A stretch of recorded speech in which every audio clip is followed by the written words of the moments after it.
বাবা, বাবা আমি আসছি। তুমি আসছি মানে এই বিকেলবেলা বেরোচ্ছ? বাপের বাড়ি যাচ্ছ মায়ের সঙ্গে দেখা করতে? তো সন্ধ্যের সময় ফিরে আসছো তো মা? বাবা আমি উকিলের চেম্বারে যাচ্ছি। হ্যাঁ, উকিলের চেম্বারে কেন? তুমি তো জানতে দাদু ভাই, পাপা মাকে উকিলের চেম্বারে ডেকে পাঠাবে, ওদের পিটিশনটা জমা দিতে হবে, তাই আমি যাচ্ছি মায়ের সাথে। না না না না, উকিলের চেম্বারে যাবে কেন? কিসের জন্য যাবে? কোনো দরকার নেই তো, আমি তো যেতে বলিনি। দেখো দেখো বৌমা, আমি তোমাকে বলছি তোমার ওর সাথে থাকারও দরকার নেই, ডিভোর্স হওয়ারও দরকার নেই। আমার এই অনুরোধটা তুমি রাখো মা। দেখো দাদু ভাই, যে সম্পর্কটা টিকে নেই সেটা নিয়ে শুধু শুধু অশান্তি করে কোনো লাভ আছে বলো? তুমি একটা কথা বলবে না, তোমার কোনো কথা আমি শুনতে চাই না। তুমি অত্যন্ত একটা স্বার্থপর ছেলে। বারে দাদু ভাই, আমি কোনো কথা বললেই তুমি এইভাবে রিয়াক্ট করছো কেন? দেখো, আমি এই বাড়ির বড় ছেলে, আমার তো এই পারিবারিক বিষয়ে একটা মতামত থাকতেই পারে, কিন্তু তুমি যদি এইভাবে রিয়াক্ট করো তাহলে সে মতামত আমি দেবো না। তোমার মতামত কে চেয়েছে? তোর মতামতগুলো সবসময় এক পেশে হয় কেন রে? সবসময় মাকে কর্নার করিস, হাইলাইট করিস মাকে। একটু নিরপেক্ষ মতামত দিতে শেখ। আচ্ছা রিঙ্কি, একটা কথা বলতো, এর মধ্যে নিরপেক্ষ মতামত বলতে কি বোঝাচ্ছিস? হ্যাঁ, আমি তো বুঝতে পারছি না। মানে দুটো মানুষ একসঙ্গে থাকতো, তারা নিজেরা ডিসাইড করেছে তারা আর একসঙ্গে থাকবে না। না দাদা ভাই, তারা সেটা ঠিক করেনি। পার্টিকুলারলি একজন সেটা ঠিক করেছে, আর অন্য একজন সেটা মেনে নিয়েছে। No way. নো ওয়ে মানে? তুই দুটো নাম জড়াচ্ছিস কেন বিষয়টাতে? মায়ের কি করণীয় ছিল বলতো আমাকে? পাপা মাকে ডিভোর্স দিতে চেয়েছিল, মা কিন্তু চাইলে অপোজ করতে পারতো, অশান্তি করতে পারতো, ঝুলিয়ে রাখতে পারতো। সেটা মা করেনি। কেন করেনি বলতো? মায়ের ক্ষমতা নেই সেই জন্য করেনি কিন্তু না, মা অশান্তি করতে চায় না সেই জন্য করেনি।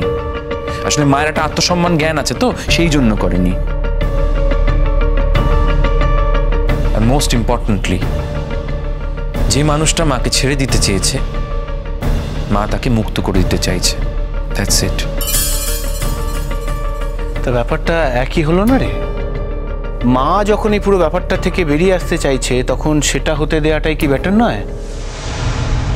এই অনিরুদ্ধ, শোনো, মা ফোন করেছিল। আচ্ছা আমাকে একটা কথা ক্লিয়ারলি বলো তো, তোমার পাপা কি এখন ওই মহিলাকে বিয়ে করবেন নাকি? আচ্ছা কি বিচ্ছিরি কাণ্ড বলো তো। মা তো বারবার বলছে, মা যদি জানতো যে তোমাদের ফ্যামিলিতে এরকম একটা কাণ্ড ঘটবে, তাহলে আমাদের বিয়েটা কখনোই মা দাঁড়িয়ে দিত না।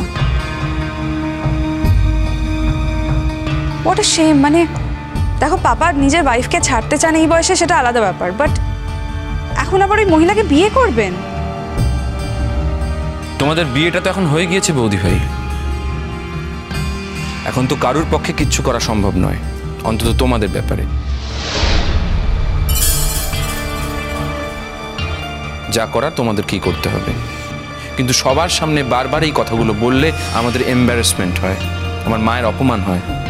তুমি সেটা ফিল করো না? Come on টিঙ্কা।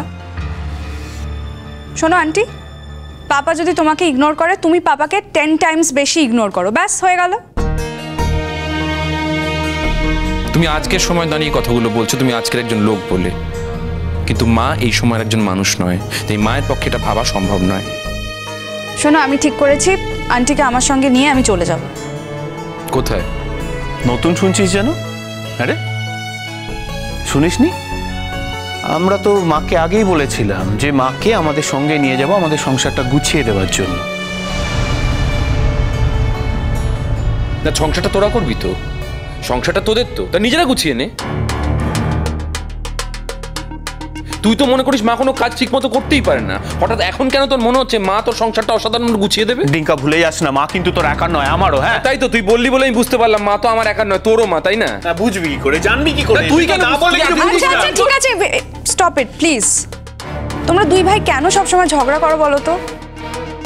দেখো ডিঙ্কা, আমি বলতে চাইছি যে আন্টির একটা চেঞ্জের দরকার, তোমার মায়ের চেঞ্জের দরকার, তাই জন্য আমি নিয়ে যাওয়ার কথা বলছি।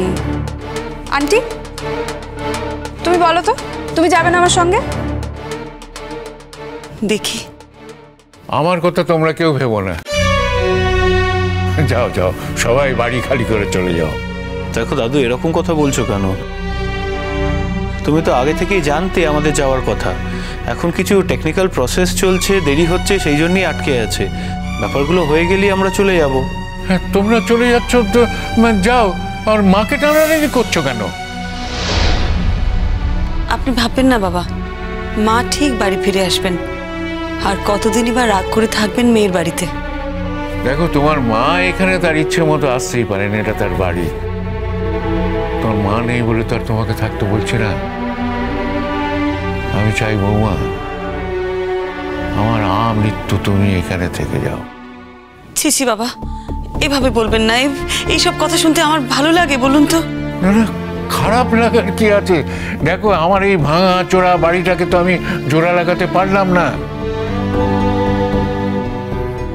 আমি কোনো প্রতিরোধ করতে পারলাম না। মানে জল এসে সব ভাসিয়ে নিয়ে চলে গেল।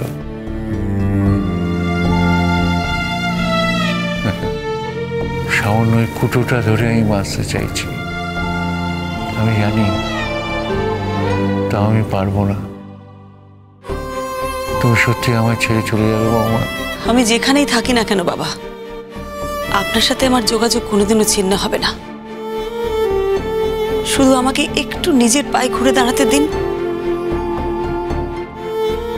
এই বাড়িতে থাকলে, আপনাদের ছত্রছায়া থাকলে আমি কোনো দিন নিজের পায়ে দাঁড়াতে পারবো না।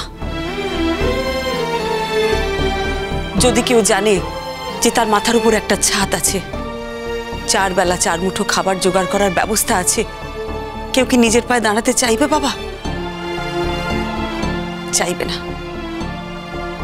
আজ যখন আমি বুঝতে পারছি যে আমার মাথার উপর আর ছাদ নেই, 4 বেলা 4 মুঠো খাবার আমাকে নিজে অর্জন করে খেতে হবে, তখনই তো আমি নিজের পায়ে দাঁড়ানোর চেষ্টা করছি। আপনি কেন শুধু শুধু এগিয়ে আসছেন বাবা? যে দায় আপনার ছেলের নেবার কথা, সে দায় আপনি কেন নিচ্ছেন? এই কথাটা কিন্তু তুমি ঠিক বললে না মা। কই পাপা তো তোমাকে এই বাড়ি থেকে চলে যেতে বলেনি। ইনফ্যাক্ট পাপা তো এটাও বলেনি যে তোমাকে মান্থলি পেমেন্ট করবে না। কাম অন অনিরুদ্ধ, মাকে পেমেন্ট করাটাই কি বড় কথা নাকি? নাকি মাথার উপর ছাদ থাকাটাই শুধুমাত্র বড় কথা? হয়তো নয়, সেটা আলাদা কথা, কিন্তু মা তো এই ব্যাপারেই কথা বলছিল। তুই বুঝবি না জাম্বো। আসলে কি বলতো, কারোর কথা বোঝার জন্য, ফিল করার জন্য একটু মন, একটু মগজ আর একটু হৃদয় লাগে। তোর আসলে সেগুলো নেই।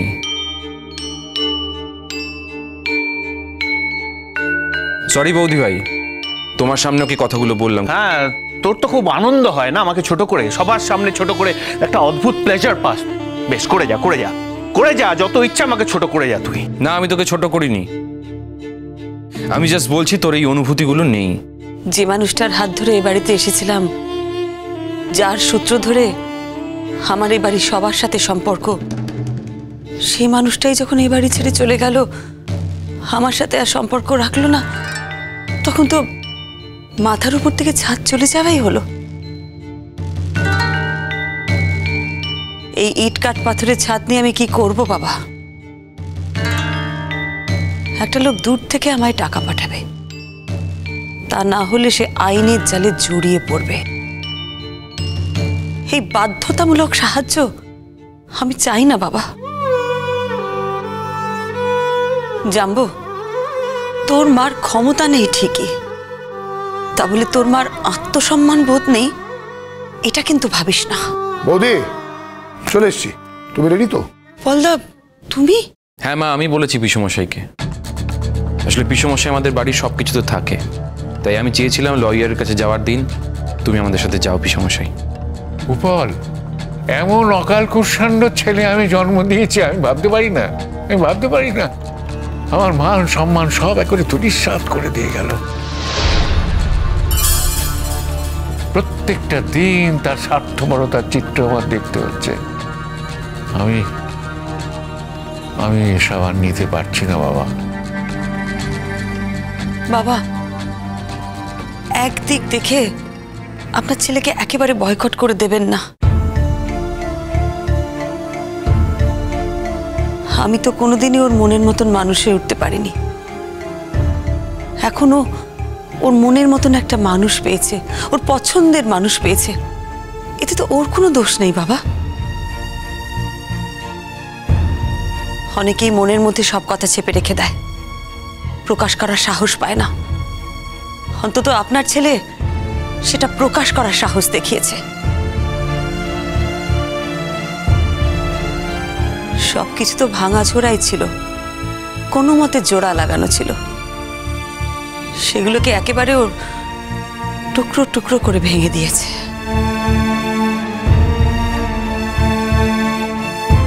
আমার বিশ্বাস ও আবার নতুন কিছু একটা গড়তে পারবে। বাবা, তাই বলছিলাম যে আপনি শুধু শুধু আপনার ছেলের উপর রাগ দেখাবেন না। বৌমা, তুমি আমাকে রাগ পুষে রাখতে বারণ করলে, আর আমি সব ভুলে গিয়ে জল ঢেলে ধুয়ে দিলাম। না বৌমা, তা হয় না।